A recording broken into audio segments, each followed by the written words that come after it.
এই তো সামনে মাহে রমাদান মাস আসতেছে, না জানি এই রমাদান মাসটা আমার জীবনের শেষ রমজান মাস। আল্লাহ, আমি তো জানি না রব্বুল আলামিন, যদি এটাই আমার জীবনের শেষ রমাদান মাস হয়ে যায় গো মালিক, আর এই রমজানটা যদি আমি কাজে না লাগাতে পারি, আমার মতো হতভাগা আর এই পৃথিবীতে একটাও নাই।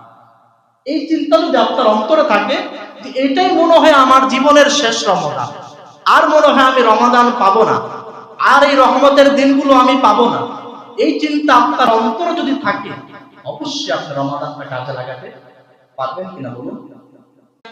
এই তো সামনে মাহে রমাদান মাস আসতেছে, না জানি এই রমাদান মাসটা আমার জীবনের শেষ রমজান মাস। আল্লাহ, আমি তো জানি না রব্বুল আলামিন, যদি এটাই আমার জীবনের শেষ রমাদান মাস হয়ে যায় গো মালিক, আর এই রমজানটা যদি আমি কাজে না লাগাতে পারি, আমার মতো হতভাগা আর এই পৃথিবীতে একটাও নাই।